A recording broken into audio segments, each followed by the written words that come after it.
Hi hello నమస్తే welcome to India next. Last 2-3 రోజుల నుంచి ఇండియన్స్ ఎంతో ఆత్రంగా ఎదురు చూస్తున్న బడ్జెట్ రానే వచ్చింది. 9 ప్రియారిటీస్ అంటూ కేంద్ర ఆర్థిక మంత్రి నిర్మలా సీతారామన్ గారు బడ్జెట్ను లోక్సభలో ప్రవేశపెట్టారు. మరి ఇందులో ఎవరి లెక్కలు ఎలా ఉన్నాయి, ఏ రాష్ట్రానికి ఏం దక్కింది, వ్యాపారులు సామాన్యులు ఇలా అన్ని వర్గాల్లో ఎవరికి ఎలాంటి బెనిఫిట్స్ కలిగాయో ఒక క్లారిటీ వచ్చింది. కొన్ని వస్తువుల మీద రేట్లు పెరిగితే రేట్లు తగ్గే వస్తువులపైన కూడా ఒక స్పష్టత వచ్చింది. ఈ బడ్జెట్ మొత్తంలో వివిధ రంగాలన్నిటికీ కలిపి 48.21 లక్షల కోట్ల రూపాయల కేటాయింపులు చేశారు. అంటే స్థూలంగా బడ్జెట్ పరిమాణం 48.21 లక్షల కోట్లు. ఇందులో మొత్తం ఆదాయాన్ని 32.07 లక్షల కోట్లుగా, దానిలో పన్ను ఆదాయాన్ని 28.83 లక్షల కోట్లుగా చూపించారు నిర్మలమ్మ గారు. ఈ ఏడాది ద్రవ్యలోటు 4.9% ఉండవచ్చని బడ్జెట్లో అంచనా వేశారు. అప్పులు, పన్ను, ఇతర ఆదాయాలు 16 లక్షల కోట్లుగా అంచనా వేశారు. అలాగే కొత్త పెన్షన్ విధానంలో త్వరలో మార్పులు చేయనున్నట్లు కూడా బడ్జెట్లో ప్రస్తావించారు నిర్మలా సీతారామన్ గారు. తాజా బడ్జెట్లో కొన్ని మెరుపులు కూడా ఉన్నాయండి.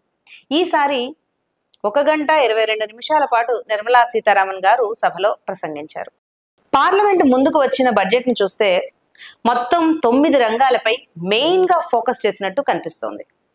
వ్యవసాయం, ఉద్యోగాలను కల్పించడం, సామాజిక న్యాయం, పట్టణాభివృద్ధి, ఇంధన భద్రత, మౌలిక రంగం, ఇంకా రీసెర్చ్, ఆవిష్కరణలు, మ్యానుఫ్యాక్చరింగ్, ఇంకా కొన్ని రిఫార్మ్స్. కేంద్రం మెయిన్ గా వీటిపై ఫోకస్ చేసింది. అగ్రికల్చర్ కి, దాని అనుబంధ రంగాల అభివృద్ధికి 1.5 లక్షల కోట్లను కేటాయించింది కేంద్రం. నెక్స్ట్ ఉద్యోగాల కల్పన. వచ్చే 5 ఏళ్లలో 20 లక్షల మంది యువతకు స్కిల్ డెవలప్మెంట్ శిక్షణ ఇచ్చేందుకు శ్రీకారం చుట్టారు. వీరికి 500 పెద్ద కంపెనీల్లో ఇంటర్న్షిప్లు దక్కనున్నాయి. అంతేకాదు ఎడ్యుకేషన్ పై కూడా కాన్సన్ట్రేట్ చేసింది కేంద్రం. హైయర్ స్టడీస్ కోసం 10 లక్షల వరకు ఎడ్యుకేషనల్ లోన్స్ ఇవ్వనున్నారు.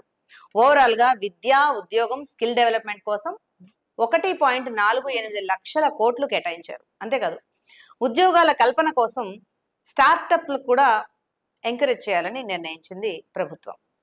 గ్యాడ్జెట్లను యూజ్ చేసే వాళ్లకు ఓ గుడ్ న్యూస్ చెప్పారు ఈ బడ్జెట్లో. మొబైల్ ఫోన్స్, ఛార్జర్లు కాస్ట్లు ఈ బడ్జెట్లో తగ్గనున్నాయి.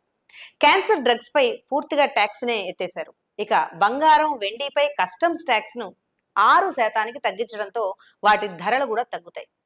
Sea food, solar energy parts, ఇంకా ఫుట్వేర్ ఇలా వీటి ధరలు కూడా తగ్గే అవకాశం ఉంది. టెలికాం పరికరాలు, ammonium nitrate, non biodegradable plastic cost మాత్రం పెరిగే అవకాశం ఉంది.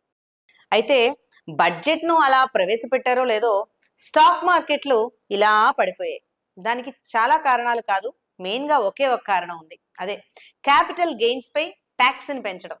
Long term capital gain, short term capital gains, security transaction tax కు ఇలా వీటన్నిటినీ కూడా పెంచేశారు మన నిర్మలమ్మ గారు. నిజానికి ఇన్వెస్టర్లంతా ఈ ట్యాక్స్ ను తగ్గించాలని కోరారు.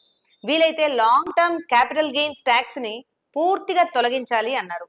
బట్ వీటన్నిటిపై ట్యాక్స్ ను పెంచేశారు.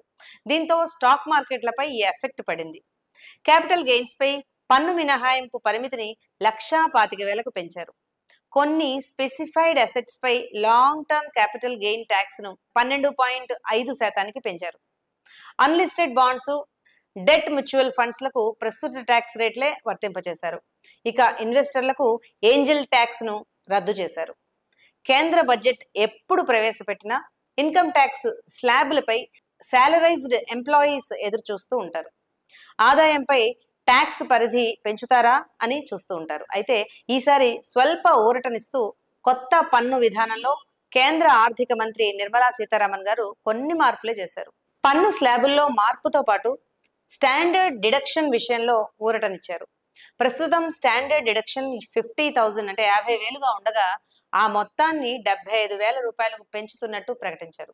దీనివల్ల 17,500 వరకు పన్ను చెల్లింపుదారులు పన్ను ఆదా చేసుకోవచ్చని ఒక అంచనా.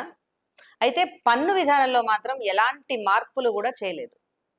మొత్తంగా చూస్తే తమ బడ్జెట్ పేద, మధ్యతరగతి క్లాసెస్ వారిని దృష్టిలో ఉంచుకొని రూపొందించిందని కేంద్ర ప్రభుత్వం చెప్తుంది.